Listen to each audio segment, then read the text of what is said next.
आज मैं बात कर रहा हूँ रोटेशनल मोशन। तो रोटेशनल मोशन में जो सबसे इम्पॉर्टेंट बात है वो है मोमेंट ऑफ इनर्शिया।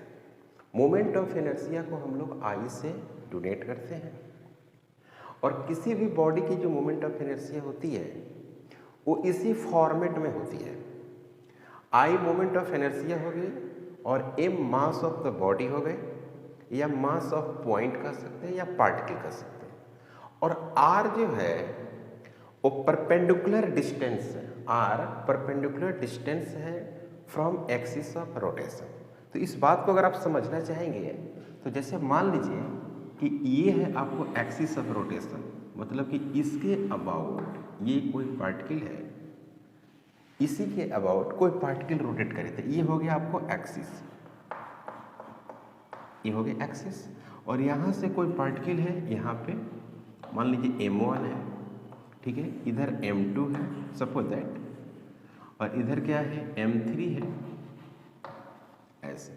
तो ये जो है r1, ये r2 और ये हो गया क्या r3। ये axis of rotation perpendicular, axis of rotation से ये भी परपेंडिकुलर, एक्सिस ऑफ रोटेशन से ये भी परपेंडिकुलर है। तो इस एक्सिस का जो नाम है वो a और यहाँ पर लिख देते हैं क्या b। तो जो आई ए बी है होगा, आई ए बी वो होगा क्या m1 r1 square plus m2 r2 square plus m3 और r3 का स्क्वायर। मोमेंट ऑफ जो इनर्शिया है किसी भी बॉडी का नेगेटिव नहीं हो सकता, क्योंकि मास नेगेटिव नहीं हो सकती है और यहाँ पर आर स्क्वायर है तो स्क्वायर भी नेगेटिव नहीं होती है। तो इस तरह से आप मोमेंट ऑफ इनर्शिया कैलकुलेट करेंगे।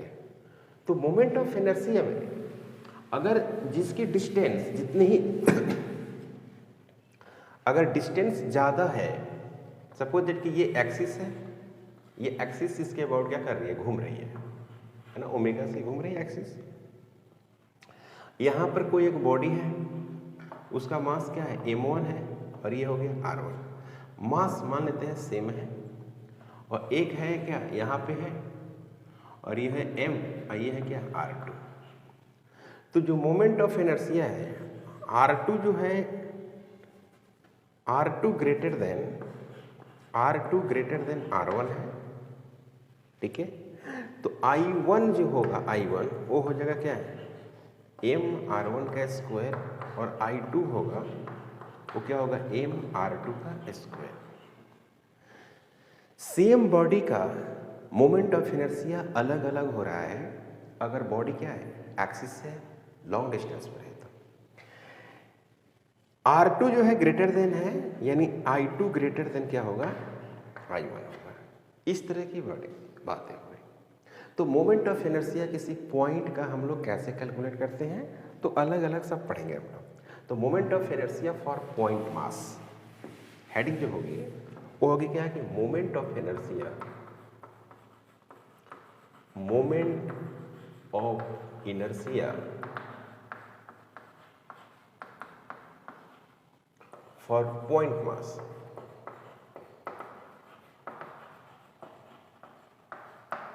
पॉइंट मास का मोमेंट ऑफ इनर्शिया कैसे कैलकुलेट करते हैं। तो पॉइंट मास का जो मोमेंट ऑफ इनर्शिया है इसे क्वेश्चन से हम लोग समझते हैं। पहले तो एक ये है कि ये आपको एक्सिस है, इस तरह से घूम रही है, इस एक्सिस का नाम A और B है और यहाँ पर एक मास दिया हुआ है m1 और यहाँ पर दिया हुआ है r1, यहाँ पर दिया हुआ है m2 और यहाँ पर दिया हुआ है r2। तो सिंपली आप अगर ऐसा दिया हुआ है और हमको निकालना क्या है AB के अबाउट निकालना है, तो सिंपल आप इसका मोमेंट ऑफ इनर्शिया लिखेंगे IAB, यानी moment of inertia about AB। ये बहुत इंपॉर्टेंट है कि आप किसके about moment of inertia calculate करना चाहते हैं, ये बहुत जरूरी है। आपको इस क्वेश्चन में नहीं दिखाई देगा कि आप किसके अबाउट निकाल रहे हैं। तो सिंपली आप क्या करेंगे m1 करेंगे और r1 का स्क्वायर प्लस m2, फिर क्या लिखेंगे r2 का स्क्वायर। इसकी जो यूनिट होगी वो क्या होगी, मास का kg हो गए और r स्क्वायर का मीटर हो गए, ठीक है। Never negative, never negative, negative नहीं होगी पहली बार, है ना। मस्ट इम्पॉर्टेंट, है ना, must important to determine, must important to determine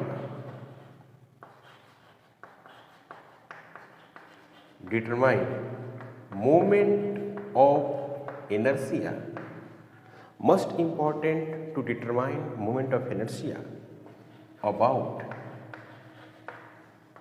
an axis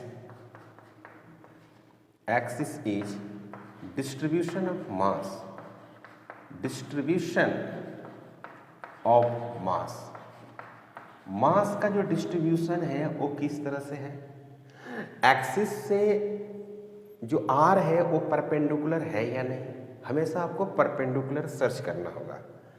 एक तो सिंपल सी बात थी। दूसरा है कि अगर मान लीजिए कि इस तरह से है, इस तरह से है, आपको दिया हुआ है ऐसे 4 पॉइंट मास दिया हुआ है, ये एम, ये भी एम है और ये भी एम है और ये भी एम है, ठीक है।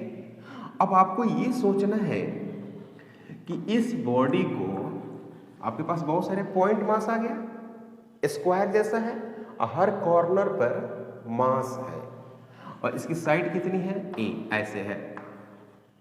अब कोई कहता है कि हम इसके अबाउट एक्सिस लगा देते हैं, इसके अबाउट, तो चलिए इसके अबाउट हम एक्सिस लगा दिए। अब इस एक्सिस का नाम ए और बी दे दिया, एक्सिस के अबाउट ए और बी। तो अभी क्या होगा, इसके अबाउट घूमेगा, इसको ऐसे ऐसे घुमाना है। तो मोमेंट ऑफ इनर्शिया जो है, मान लीजिए इसका नाम 1, इसका नाम 2 है, ये 3 है और ये क्या है, 4 है। तो अगर हम आई ए बी बात करते हैं तो कितना होगा, I1 होगा, फिर I2, फिर I3 और फिर क्या होगा, I4, है ना। I A B equal to I1 plus I2 plus I3 plus I4। तो I1 ये 1 है तो इसका R 0 है, समझ में आ रही बात। जैसे M तो है M, और इस एक्सिस पे ही ये ब्लॉक रखा हुआ है। जब एक्सिस पर ये ब्लॉक रखा हुआ है तो R कितना हो गया, 0 हो गया ना। R क्या था, ये जो R है वो क्या है, इस पॉइंट से इस एक्सिस के बीच का डिस्टेंस है। तो डिस्टेंस कितना है, R1 है, लेकिन यहां पे R1 कितना है, 0 है ना। क्यों, क्योंकि ये m मास का जो ब्लॉक है वो एक्सिस पे ही है, तो R का वैल्यू क्या होगा, 0। तो मैं लिखूंगा क्या, 0 का स्क्वायर, समझ में आया। यहां पर क्या होगा, यहां पर a होगा, ये है ये डिस्टेंस, ये वाली डिस्टेंस परपेंडिकुलर है, तो यहां पर क्या लिखेंगे, ma का स्क्वायर, प्लस यहाँ भी क्या है, परपेंडिकुलर डिस्टेंस a है, तो यहाँ पर भी लिखेंगे क्या, ma का स्क्वायर, अब प्लस यहाँ पर क्या है, 0, ये हो गया 0, तो यहाँ पर कितना हो जाएगा, 2ma का स्क्वायर। क्लियर है, यहाँ तक तो कोई डाउट नहीं है। अब इसमें देखो, इसके अबाउट आया 2ma स्क्वायर, तो इसके अबाउट कितना आएगा, 2ma स्क्वायर, इसके अबाउट कितना आएगा, 2ma स्क्वायर, इसके अबाउट कितना आएगा, 2ma स्क्वायर। लेकिन जब डायगोनल किया जाएगा तो उसका मोमेंट ऑफ इनर्शिया अलग हो जाएगी। अगर इसके अबाउट आप एक्सिस लगाते हैं तो ये वाली एक्सिस और ये वाली एक्सिस क्या है, सेम है। क्लियर। तो मोमेंट ऑफ इनर्शिया को आप अच्छे से समझने की कोशिश करें, क्योंकि मोमेंट ऑफ इनर्शिया जो है बहुत कठिन होता है और यहाँ से क्वेश्चन आता है, जेईई मेन में भी आता है और नीट के भी एग्जाम में आता है, लेकिन होता बहुत कठिन है ना। इसीलिए आप बहुत आराम से इसको समझेंगे। इसको आप क्लियर कर लीजिए। एक्सिस आप लगाए हैं इसके अबाउट, तो ये मास और ये मास एक्सिस पर ही है, तो R का वैल्यू हो गया 0, है ना भाई। और ये जो है a डिस्टेंस पर है और ये भी कितना है, a डिस्टेंस पर है, इसीलिए उसका मोमेंट ऑफ इनर्शिया 0 नहीं होगा। तो मैं बात कर रहा हूं, अब इसमें है कि अगर हम एक्सिस एलोंग द डायगोनल लगाते हैं, एलोंग द डायगोनल, इसी में बी पार्ट बना देते हैं। ये बना दिया मैंने सेकंड का ए पार्ट, अब ये सेकंड का बी पार्ट इस तरह से है, ऐसे ये हो गया ऐसे, ओके, अब हम क्या करते हैं कि इस तरह से एक्सिस लगा देते हैं, ऐसे एक्सिस, ये क्या है बी और ये क्या है ए, और इसके अबाउट हम लोग क्या कर रहे हैं, घुमा रहे हैं, देख रहे हैं, घुमा रहे हैं इसको। तो ये हो गया कितना ए, ये भी कितना हो गया ए ए ए, ये हो गया एम एम एम और ये एम, ठीक है। तो ये नंबर अगर देते हैं 1, इसको नाम देते हैं 2, इसका नाम देते थे 3, इसका नाम 4। तो आई ए बी अगर हम लिखते हैं I1 I2 I3 plus I4, ऐसे लिखेंगे I1 plus I2 plus I3 plus I4। तो देखो भाई I1 किस पर है, एक्सिस पर है, तो इसका R 0 है, इसका तो 0 नहीं है, पर इस एक्सिस के, ये एक्सिस है, अब इस एक्सिस के परपेंडिकुलर, तो इस एक्सिस के परपेंडिकुलर यही ना है, ये हो गई R परपेंडिकुलर, है ना। और यहाँ पर भी क्या है, वही बात है, ये हो गई R परपेंडिकुलर। तो इस एक्सिस के ये लाइन परपेंडिकुलर है, तो ये कैसे निकलता है, डायगोनल। तो डायगोनल का हाफ हो जाता है ना, R जो परपेंडिकुलर है क्या है, डायगोनल। डायगोनल क्या है, a√2 इसका हाफ, तो ये कितना हो जाएगा, a/√2। समझ में आई बात, a/√2 हो गया। तो अब आप अगर इसको लिखें कि IAB को लिखेंगे तो क्या होगा, m हो गया, m इंटू 0 इसका स्क्वायर प्लस ये कितना हो गया, m और r परपेंडिकुलर। r परपेंडिकुलर का मतलब हुआ a/√2 इसका square plus 0 plus m a/√2 इसका स्क्वायर। तो यहाँ पर क्या हो गया, यहाँ पर हो गया ma² प्लस ma का स्क्वायर डिवाइडेड कितना 2 इजिकल टू 2ma² 2, ठीक है। तो यहाँ पर क्या हो गया, यहाँ पर हो गया IAB इजिकल टू ma²। सही है, IAB। देखो अब पहले क्या था, इसी स्क्वायर में अगर हम एक्सिस ऐसे लगाए थे तो रिजल्ट क्या था 2ma², और इसी में अगर हम एलोंग द डायगोनल लगा दिए तो आंसर क्या हो गया AB ma²। कहने का मतलब ये हुआ कि रोटेट होने की जो पॉसिबिलिटी है इसमें ज़्यादा है, मतलब कि ज़्यादा इसमें रोटेशन आएगा, और इसमें क्या आएगा, कम आएगा, है ना, मोमेंट ऑफ इनर्शिया। अब इसमें है कि एक और पार्ट करते हैं, क्या इसका सी पार्ट, इसमें सी पार्ट बनाकर देखते हैं क्या होता है। अगर सी पार्ट की अगर आप बात करते हैं तो कुछ देखिए रिजल्ट कैसा आएगा। ये सी है,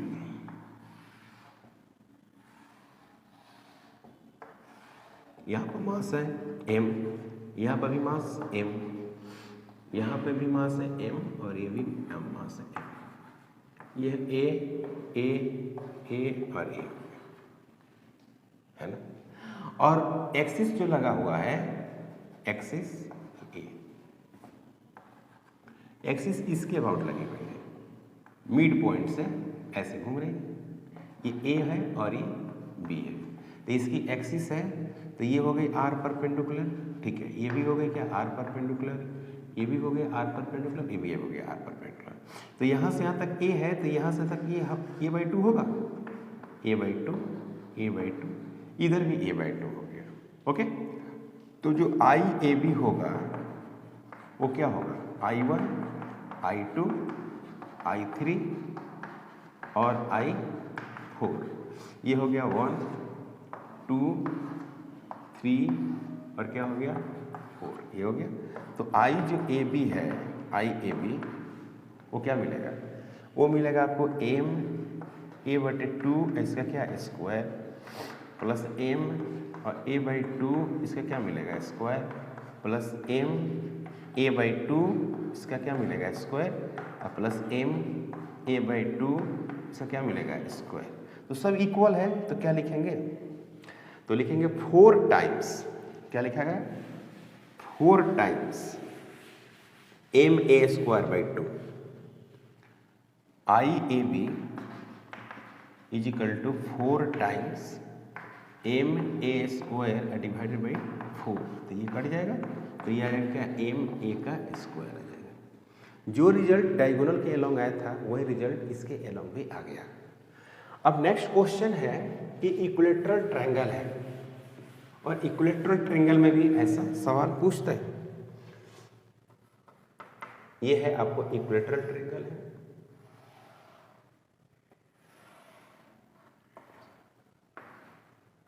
ऐसे ये भी एम है, ये भी एम है, M.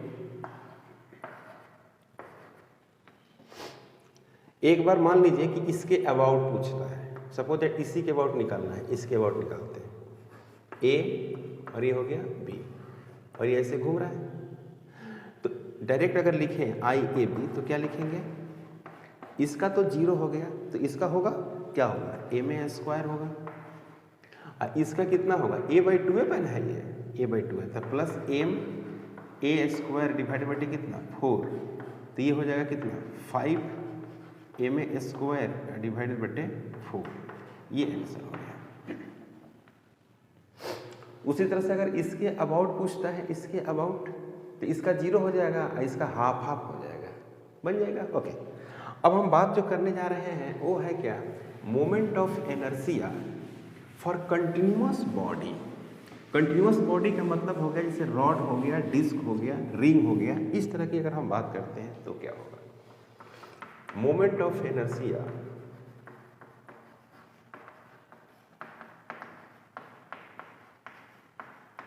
Moment of inertia of continuous body. Continuous body का मतलब हो गया रॉड हो गया, है ना, रिंग हो गया, डिस्क हो गया, रॉड रिंग डिस्क हो गया, स्फीयर। जो 2D बॉडी है, जितने भी 2D बॉडी है उन सभी को निकालना है, रॉड टाइप का हो, रिंग टाइप का हो, इस तरह की अगर हम बात करते हैं तो इसमें क्या करते हैं कि फॉर एलिमेंट्री मास बनाते हैं। जैसे मान ली सपोज दैट कि एक रॉड है, ये रॉड है, ठीक, इसकी लंबाई L है, इसकी मास M है और इसका सेंटर ऑफ मास कौन है, ये है, ये सेंटर ऑफ मास है, इसके अबाउट क्या करेगा, ये घूम सकता है। ओके, तो यहाँ से x डिस्टेंस पर जाएंगे और एक dx एलिमेंट्री पार्ट कंसीडर करेंगे, है ना, ये कौन है dx, और इस dx में मास कितना है dm, ठीक है। तो अब यहाँ पर क्या लिखेंगे कि d जो I है, di का मतलब small moment of inertia, di is equal to x square और dm, इंटीग्रेशन करेंगे, क्या करेंगे, इंटीग्रेशन, तो I is equal to x square dm। तो इस तरह से हम लोग लिखते हैं, जैसे मैंने फार्मूला लिखा था आर स्क्वायर एम लिखा था, तो यहाँ पर आर की जगह पर क्या हो गया, एक्स स्क्वायर हो गया और एम की जगह पर dm हो गया और यहाँ पर मोमेंट ऑफ इनर्शिया आ गया। क्लियर। तो अब हम इसकी अगर हम बात करें, इस रॉड की बात करें, तो यहाँ पर x इनिशियल क्या है, x इनिशियल यहाँ पर क्या है 0 है और यहाँ पर x फाइनल कितना है L/2 है, क्योंकि सेंटर ऑफ मास से है, सेंटर ऑफ मास से लिए हैं तो पूरा लंबाई L है, तो यहाँ से क्या हो गया L/2 हो गया। तो यहाँ पर हम लिख सकते हैं कि L लेंथ में कितना मास है भाई, m है, तो यूनिट में कितना हो गया, m/L हो गया। तो dx में कितना मास हो गया, तो m/L इंटू हो गया dx, तो dm में बराबर हम लिखेंगे m/L लिखेंगे इंटू dx लिखेंगे। तो अगर हम मोमेंट ऑफ इनर्शिया लिखते हैं I, तो यहाँ पर लिखेंगे क्या, एक्स स्क्वायर लिखेंगे और dm के बदले क्या लिखेंगे, m/L इंटू dx लिखेंगे और इंटीग्रेशन लिखेंगे x इनिशियल से लेकर x फाइनल तक। तो यहाँ पर लिख देंगे क्या, 2 टाइम्स m/L, कांस्टेंट बाहर हो जाएगा और यहाँ पर लिखेंगे क्या, एक्स स्क्वायर dx लिखेंगे और 0 से लेकर L/2 लिखेंगे। इनिशियल कितना है 0 और फाइनल कितना है L/2, तो 0 से लेकर L/2 और यहाँ पर लिखेंगे 2 क्यों लिखेंगे, क्योंकि एक टुकड़ा इधर है और एक टुकड़ा इधर है, हाफ पार्ट इधर है और हाफ पार्ट इधर है। तो ये जो रिजल्ट लिखा हूँ हाफ पार्ट का लिखा हूँ, तो दोनों को क्या कर देते हैं, ऐड कर देते हैं। 2 टुकड़े हैं तो 2 से मल्टीप्लाई करते हैं। क्लियर। अगर 2 टुकड़े हैं तो 2 टुकड़े हैं तो 2 से मल्टीप्लाई किए तो यहाँ पर मिलेगा। अब इसको इंटीग्रेशन करेंगे, तो जब इंटीग्रेशन करेंगे तो रिजल्ट कैसा आएगा, जब आप इसको इंटीग्रेट करेंगे तो रिजल्ट आपको कुछ ऐसा मिलेगा। देखिए आई इजिकल टू हो गया 2 हो गया, m हो गया और यहाँ पर l हो गया। एक्स स्क्वायर का इंटीग्रेशन कितना होगा, एक्स क्यूब डिवाइडेड बटे 3 और 0 से लेकर कहाँ तक, l/2 तक। तो यहाँ पर क्या हो गया, 2 हो गया m अब बटे l हो गया। ओके, और यहाँ पर क्या लिखेंगे, l के पावर 3 डिवाइडेड बटे 2 के पावर 3 कितना हो जाएगा, 8 हो जाएगा। और यहाँ से 3 है तो 3 को क्या कर देते हैं, बाहर कर देते हैं। और यहाँ पर पहले क्या पुट करेंगे, l ऐसे पुट कर दो, l डिवाइडेड बटे 2 इसका पावर कितना 3 माइनस 0 इसका पावर 3। ठीक है, तो यहाँ पर लिखेंगे 2 डिवाइडेड बटे 3, यहाँ पर लिखेंगे m, यहाँ पर l, तो यहाँ पर लिखेंगे l क्यूब, यहाँ पर लिखेंगे 8। तो ये हो जाएगा कितना 4 और 1 कट जाएगा तो बचेगा ml स्क्वायर डिवाइडेड बटे 12। याद रखेंगे कि ICM is equal to ml square divided बटे 12, काफ़ी इंपॉर्टेंट है। ICM is equal to ml square बटे 12, ICM is equal to ml square by 12, काफ़ी इंपॉर्टेंट है, याद रखिएगा। कहने का मतलब ये हुआ कि ये रड है, रड हो गया, इसकी लंबाई l, मास इसकी m है ना। तो सेंटर ऑफ मास से अगर एक्सिस पास कर रही है, किससे पास कर रही है, सेंटर ऑफ मास से, तो रॉड के सेंटर ऑफ मास से अगर एक्सिस पास कर रही है तो उसका moment of inertia ml square by 12, ये आपको याद रखना पड़ेगा। अब ऐसा नहीं कि एग्जाम में यूज हो रहा है तो आप वहाँ डिराइव कर रहे हैं, नहीं नहीं, ऐसा नहीं करना है, याद रखना है और इसका इस्तेमाल करेंगे आप लोग। कैसे, अब हम क्या करते हैं कि मोमेंट ऑफ इनर्शिया लिखते हैं कुछ इम्पॉर्टेंट बॉडी का, जैसे कि मोमेंट ऑफ इनर्शिया रॉड का तो लिख दिया मैंने, अब लिखते हैं किसका, रिंग का। रिंग, ये हो गया, रिंग हो गया आपको, ठीक है, और इसका सेंटर ये है और यहां से पास कर रही है, ऐसे घूम रही है ना। इसका मास m है, रेडियस कितना है, r है। तो इसका जो ICM होगा, जो सेंटर से पास करेगा, वो कितना होगा, mr स्क्वायर, याद रखेंगे। दूसरा है डिस्क, डिस्क तो डिस्क तो समझते ही हैं, डिस्क में क्या होता है, उसकी कुछ मोटाई होगी और उसके अंदर क्या होगा, ऐसे मास होगा, है ना, सेंटर से पास कर रहा है। तो इसको लिखेंगे ICM is equal to mr square by 2, mr square by 2 होता है। उसी तरह से आपको डिस्क हो गया, रिंग हो गया, होलो सिलेंडर, इसका भी क्या होता है, I is equal to mr square होता है, याद रखेंगे। रिंग के जैसा होलो सिलेंडर का होता है। उसके बाद है सॉलिड सिलेंडर। सॉलिड सिलेंडर का जो मोमेंट ऑफ इनर्शिया है,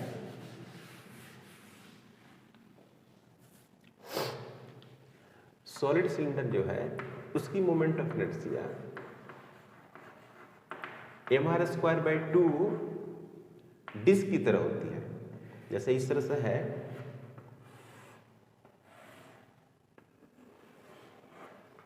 इसका जो मोमेंट ऑफ इनर्शिया होगा इसके अबाउट है ना, एक्सिस के अबाउट। इसकी रेडियस कितनी है, r रेडियस है, मास m है, तो I जो CM होगा वो हो गया mr स्क्वायर डिवाइडेड बटे कितना, 2। उसी तरह से होलो स्फीयर, इसका जो मोमेंट ऑफ इनर्शिया है वो भी याद रखना है, ICM is equal to 2/3 mr square. Solid cylinder बहुत इंपॉर्टेंट है, सॉलिड सिलेंडर याद रखेंगे, इसकी जो मोमेंट ऑफ इनर्शिया होगी वो होगी ICM 2/5 mr स्क्वायर। उसी तरह से क्या है आपको, रेक्टेंगुलर लेमिना, पटरा जिसको बोलते हैं, अगर आए रेक्टेंगुलर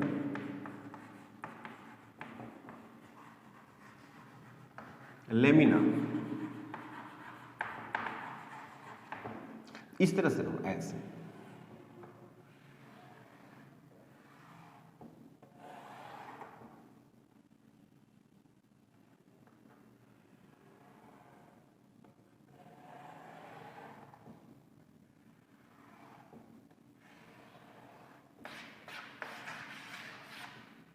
और इसके अबाउट, इस सेंटर के अबाउट क्या कर रहा है, घूम रहा है ऐसे।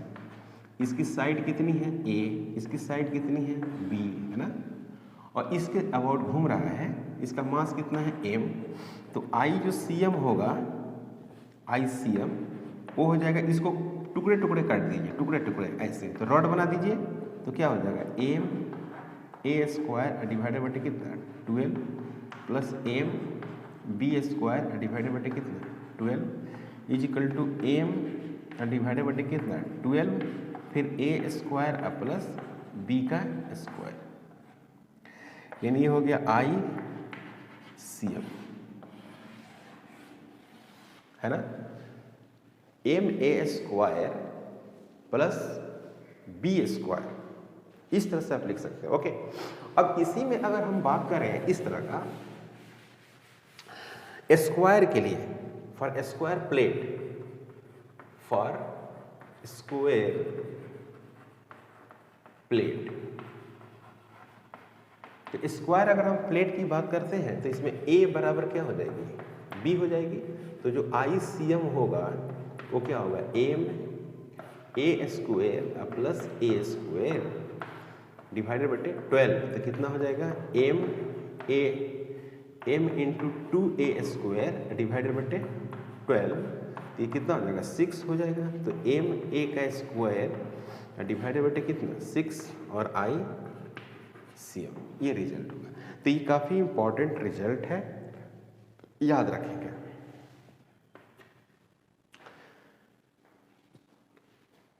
मोमेंट ऑफ इनर्शिया में हम लोग दो तरह के थ्योरम पढ़ते हैं। पहला थ्योरम है, उसका नाम है पैरेलल एक्सिस थ्योरम। ये नाम से ही क्लियर है कि दो जो एक्सिस होगी वो पैरेलल होगी। एक तो किसी भी बॉडी का अपना सेंटर ऑफ मास होगा, तो सेंटर ऑफ मास से जो एक्सिस पास करती है उसको हम लोग मोमेंट ऑफ इनर्शिया जो बोलते हैं वो सेंटर ऑफ मास के अबाउट बोलते हैं। अब सवाल ये है कि पैरेलल एक्सिस थ्योरम से हम लोग क्या करते हैं कि उसी के पैरेलल, जैसे ये सेंटर ऑफ मास है, तो इसका एक बॉडी है, इसका मास कितना है m है, तो उसके सेंटर ऑफ मास से जो मोमेंट ऑफ इनर्शिया पास कर रही है उसको नाम है ICM, और हमें कैलकुलेट करना है AB के अबाउट, है ना, हमको किसके अबाउट करना है, AB के अबाउट करना है। तो वी हैव टू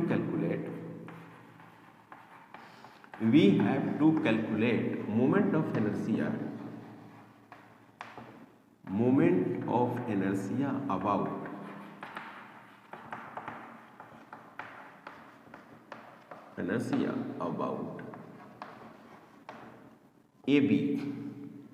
AB निकालना है हमको, AB के अबाउट निकालना है। तो कैसे लिखेंगे, IAB, याद रखेंगे IAB is equal to MD square plus ICM, हो गया।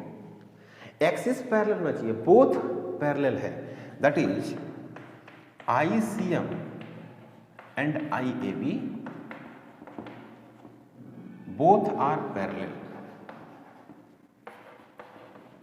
दोनों जो एक्सिस है वो कैसा है भाई, पैरेलल है, बोथ एक्सिस है पैरेलल। तो IAB इज इक्वल टू हो गया MD square plus ICM, that is ICM and IAB both are parallel. मतलब कि आप इसके अबाउट अगर निकालना चाहेंगे तो आप इससे फार्मूला से निकाल सकते हैं। ये फार्मूला हो गया आपको, ये फार्मूला हो गया। अब हम लोग देखना चाहेंगे ये कि किस टाइप के बॉडी के लिए होता है। तो ये जो है ना, इसमें all types of the body use है ना, parallel axis theorem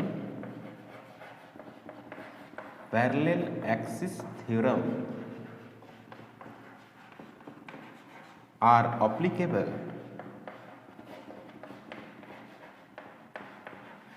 applicable for all types of body।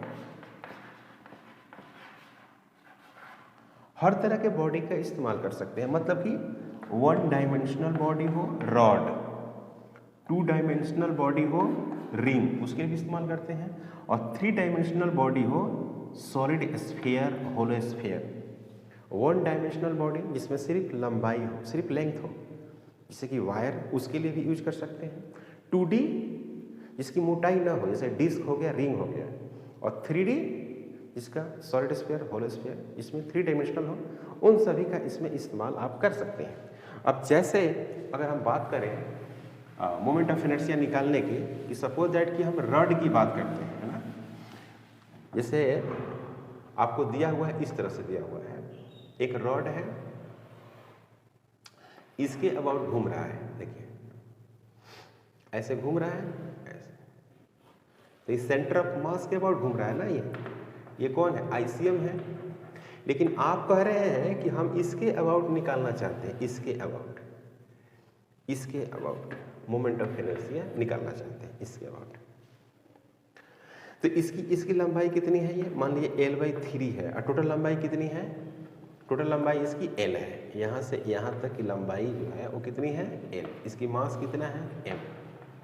Okay, तो कैसे लिखेंगे? IAB जो लिखेंगे फार्मूला, वो लिखे थे क्या? MD का स्क्वायर प्लस ICM, ऐसे लिखे, MD स्क्वायर प्लस ICM। तो MD स्क्वायर में होगा क्या? M, और L का वैल्यू कितना है? यही है L, तो ये हो गया L/3 इसका square plus ML square divided बटे कितना? 12 लिखते थे, तो यहाँ पर लिखेंगे क्या? ML का स्क्वायर डिवाइडेड बटे 9 प्लस ML का स्क्वायर डिवाइडेड बटे कितना? 12। इसको सोल्व कर सकते हैं, तो यहाँ पर लिखेंगे क्या? ML स्क्वायर ऊपर और नीचे में कितना? 3, तो 1/3 प्लस 1/4। इसको सोल्व करेंगे तो रिजल्ट आएगा। मतलब कि हम AB के अबाउट इसी तरह से निकालते हैं। को डाउट नहीं ना? यहाँ तक कोई प्रॉब्लम नहीं है। तो अगर मान लीजिए कि आपको कहता है कि वन एंड से निकालें, रॉड के वन एंड से, moment of inertia of rod from one and, तो कैसा क्या समझेंगे हम लोग? Moment of inertia of rod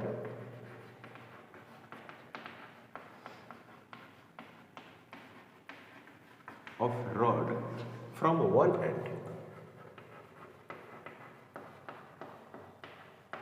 one and से अगर निकालते हैं तो क्या समझेंगे? जैसे कि ये हुआ एक्सिस, और इस तरह से वन एंड से, तो ये हुआ सेंटर ऑफ मास। ओके, हमको कैलकुलेट करना है किसके अबाउट? AB के अबाउट। तो जाहिर सी बात है कि ये पूरा लंबाई कितनी है? L है, मास कितनी है? M है, तो यहां से कितना होगा? ये L/2 होगा या नहीं होगा? ये हो गया L/2, R परपेंडिकुलर, यानी R जो परपेंडिकुलर है वो कितना हो गया? L/2 हो गया, R परपेंडिकुलर L/2। तो इसको क्या लिखेंगे? I जो AB लिखेंगे, IAB, वो लिखेंगे MD का स्क्वायर प्लस ICM। तो यहाँ पर क्या हो गया? MD स्क्वायर, मतलब कि L/2 इसका square plus ML square divided बटे कितना? 12। तो यहाँ पर लिखेंगे IAB is equal to ML का स्क्वायर डिवाइडेड बटे क्या हो गया? 4 प्लस ML स्क्वायर डिवाइडेड बटे क्या? 12। इसको सोल्व करेंगे तो क्या मिलेगा? ML स्क्वायर डिवाइडेड बटे 3, है कि नहीं? मतलब कि वन एंड, रॉड के वन एंड से अगर आप मोमेंट ऑफ इनर्शिया की बात करेंगे तो वो हो जाएगा ML स्क्वायर बटे 3। एक और थ्योरम है जिसका नाम है परपेंडिकुलर एक्सिस थ्योरम, काफी इंपॉर्टेंट है परपेंडिकुलर एक्सिस थ्योरम। ये बहुत इंपॉर्टेंट है, मतलब कि यहां से क्वेश्चन बहुत आता है। परपेंडिकुलर एक्सिस थ्योरम जिसको बोलते हैं, परपेंडिकुलर एक्सिस थ्योरम। ओके, ये जो होता है only valid for 2 dimensional body, valid for 2D body. ये सिर्फ 2D बॉडी के लिए वैलिड है ना? Only valid for 2D body, 2 dimensional body. जैसे कि आपको रिंग है, बहुत पूछता है, रिंग, डिस्क, ये सब बड़ा फेमस है इसका। तो अब इसमें होता क्या है? इसमें 2 डायमेंशनल बॉडी, ये देखो 2 डायमेंशनल बॉडी है, वैसा बॉडी जिसको X कवर कर रहा है और Y कवर कर रहा है, देखो। तो ये कौन हो गया? 2D बॉडी, यानी XY प्लेन, कौन सा ये बोलेंगे? XY प्लेन, और ये कौन सा है? 2D बॉडी है। तो जो मोमेंट ऑफ इनर्शिया कहता है कि इधर X है, इधर Y है, और इधर कौन है? Z। तो जेड किधर है, ऊपर है ना भाई, ये एक्स ये वाई, जेड कैसे होगा, ऐसे ऐसे ऐसे ऐसे होगा। तो जेड ऐसे होता है, इसको में लिखा जाता है कि आई जो एक्स है, आई एक्स प्लस क्या है, आई वाई इज इक्वल टू क्या हो गया, आई जेड। इसका क्या मतलब होगा, इसका मतलब होगा कि आई जो एक्स है प्लस आई जो वाई है वो क्या हो गया, आई सी एम, और ऐसे लिख सकते हैं। मतलब कि जो सेंटर ऑफ मास से जो मोमेंट ऑफ इनर्शिया है ना, वो दो एक्सिस के सम के बराबर होती है। जैसे कहने का मेरा मतलब ये हुआ कि सपोज दैट कि ये एक रिंग है, क्या है भाई, रिंग। इसकी रेडियस कितनी है, इसकी रेडियस आर है, इसकी रेडियस आर, मास इसका कितना है, एम। रेडियस हो गई आर और इसकी मास हो गई कितना, एम। अब सवाल ये उठता है कि हमें इसको कैलकुलेट करना है कि moment of inertia, moment of inertia about diameter, about diameter, मतलब कि डायमीटर के अबाउट आपको मोमेंट ऑफ इनर्शिया कैलकुलेट करनी है, डायमीटर के अबाउट। तो कैसे करेंगे, इसमें परपेंडिकुलर एक्सिस थ्योरम का हेल्प लेंगे, ठीक है। अब मैंने यहां पर बता दिया है, देखिएगा, इसको आप ड्रॉ कर लीजिए फिर से एक बार, ओके। ओ टेढ़ा हो गया। अब यहां पर ये वैसे, ओके। अब यहां पर ड्रॉ करते भाई, यही ना हुआ एलोंग द डायमीटर, तो ये डायमीटर में क्या हो गया, एक्स, और ये क्या हो गया, वाई, तो इसको मानेंगे आई डी, इस द डायमीटर, और ये हो गया क्या, आई डी, ये भी क्या हो गया, डायमीटर। एलोंग द डायमीटर, ये हो गया एलोंग द डायमीटर, ये भी हो गया क्या, एलोंग द डायमीटर, ओके। और ये जो हो गया, ये जिसको हम लोग क्या बोलते हैं, जेड। लेकिन ये जेड है कैसा, ये इसको बोलते हैं हम लोग आईसीएम। अब आईसीएम कैसा है, ऐसा है भाई, इधर एक्स हो गया, इधर वाई हो गया, इधर आईसीएम हो गया, इसको आईसीएम बोल सकते हैं, ये आईसीएम है। तो आपको क्या नजर आ रहा है कि जो आईसीएम है वो is equal to I D plus I T हो रहा है कि नहीं हो रहा है। मतलब कि आपने पढ़ा था ना, I Z is equal to I X plus I Y, clear. मतलब कि जो जेड के एलोंग जो सेंटर ऑफ मास होगा वो एक्स और वाई के एलोंग जो होगा उसका सम होगा, एक्स और वाई के एलोंग जो होगा उसका सम होगा। तो यहां पर लिखेगा क्या, I C M is equal to क्या लिखेंगे, टू आई डी, समझ में आया। तो I D is equal to I C M बटे कितना हो गया, 2 हुआ। समझो बात को, समझ में आ रही है, कोशिश करो समझने की कोशिश करो। तो ये हो गया आई डी, तो आई डी क्या हो गया, आई सी एम बटे 2 हो गया। अब रिंग है, ये किसका है, रिंग। नाउ रिंग के बारे में आप जानते ही हैं कि रिंग के बारे में क्या होता है। Now for ring ICM is equal to जो होगा वो कितना होगा, एम आर स्क्वायर होता है। तो आई डी इजिकल टू जो हो गया वो कितना हो गया, एम आर स्क्वायर डिवाइडेड बटे कितना हो गया, 2। रिंग का moment of inertia centre of mass से कितना है, एम आर स्क्वायर है, और एलोंग द डायगोनल क्या होगा, एम आर स्क्वायर बाई 2 हो गया। और डिस्क का सेंटर ऑफ मास से क्या होता था, डिस्क का एम आर स्क्वायर बाई 2 होता था, तो उसी के बराबर आ गया along the diameter. Moment of inertia, ये क्या है, moment of inertia of ring about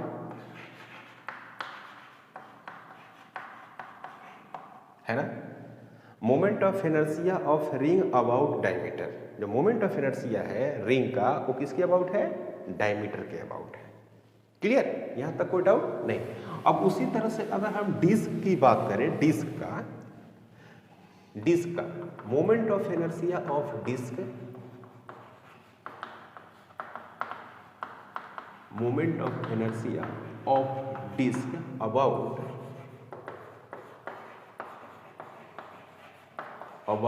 diameter,